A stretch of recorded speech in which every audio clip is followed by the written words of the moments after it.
palyado yung Civic natin ngayon. Hirap mag-start, tapos parang may patay na cylinder or barado injector. Try ko to, seafoam. Okay daw to, 95% of the time gumagana daw to.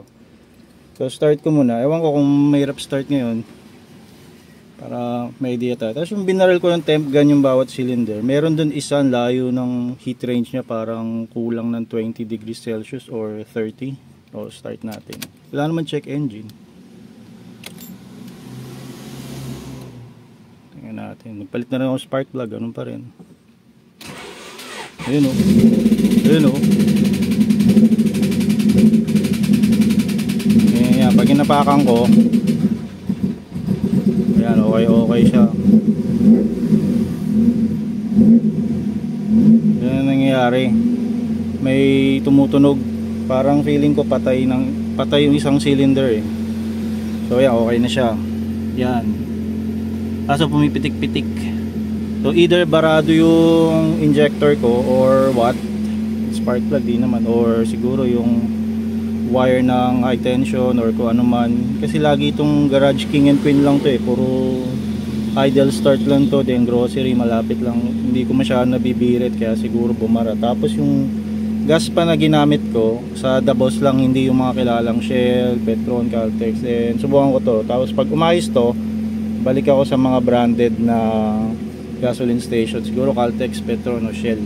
Doon lang ako sa may Felix Avenue in The Boss. Yan, okay naman siya. Kaso pipitik-pitik yan minsan pag nag stable na yung temperature.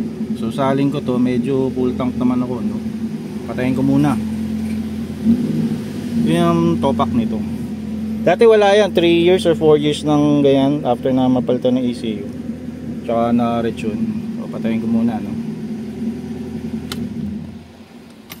So buksan na natin to. Hindi ko alam kung kailangan ko ng fan. Mukha naman original to. Ay, meron pa palang takip. Yun. Nakapatay naman yung SIM card ko. Kaya safe sana to, hindi umapoy. Yun, madali lang pala. Saan lang natin dyan. Tapos siguro 24 hours ko yan paluin dyan. Hindi ko muna i-start, bukas na lang. And then alog-alogin ko. Ayos. Yan, takpan na natin. Ano ba amoy nito? Ang baho. So eto na, testing na natin si seafoam. Parang dati kasi nasa 55 to. Parang 12 kilometers na yung natakbo ko sa ano lang, grocery tsaka malapit sa amin. Ito na, binuhos ko lahat to, di ba, last time. Mukha man siyang legit. May QR code pa. Tapos US ata yan. Start natin. Mga injector nga yung problema. Yeah. Game. Yun. Wala nang pik pik pik pik pik tak tak tak tak tak tak. Battery niya okay pa naman, 12.5, pero minsan kasi nag-aano yung battery ko, 12.2, 12.3, 8 months pa lang. Tapos pag nag normal temp na to, hindi na siya pumipitik-pitik, tugtog-tug, di na palyado, wala nang misfire. Okay talaga yung seafoam. Feeling ko ano to eh, may halong tubig yung gas, or dahil lagi nga nasa garahe lang to, idle, pwedeng ano rin, bumara yung ano, yung isang injector or dalawa, hindi maganda. Tapos sayang dati, no, yung pinapa-idle ko to, meron akong temp gun, binabaril ko yung bawat isang header doon. Meron doon isa, parang 15 to 20 Celsius yung layo sa iba. So iba parang 200 siya, nasa 185, 190. Sayang di ko na isama yun, no. Kala ko kasi ano eh, normal lang. Hindi pala normal ganda. Mas maganda pala yung kung magkakadikit ng temperature lahat yung header.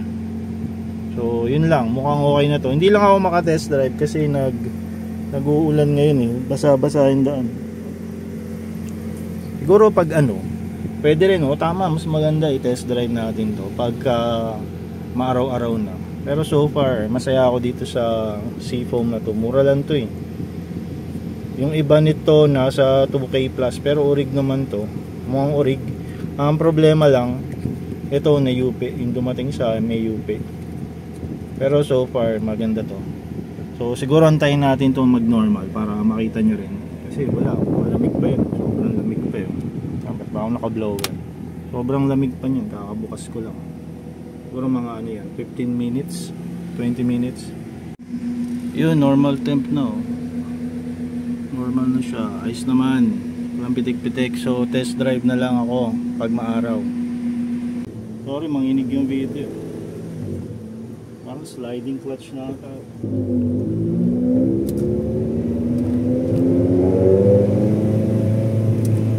Dilaw na lang, ayoko ng blue.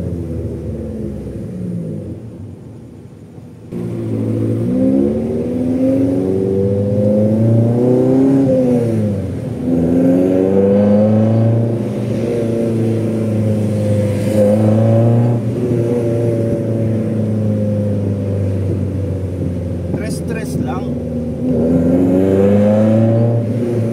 Bakit natunog ng mapit? HKS copy lang yun.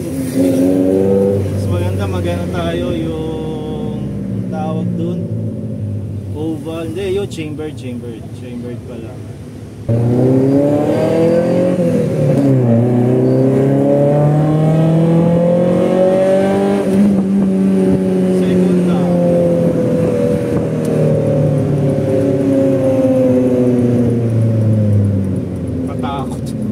Ganun lang kaya ko.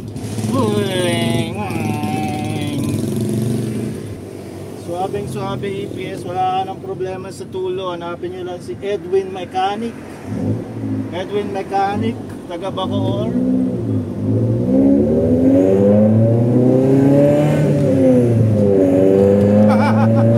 Support.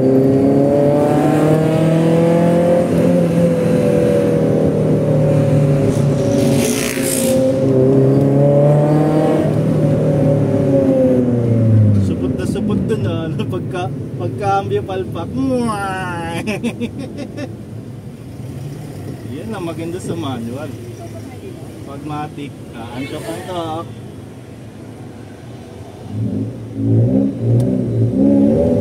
Ay, traffic. Uwi na lang tayo mga boss. Traffic oh.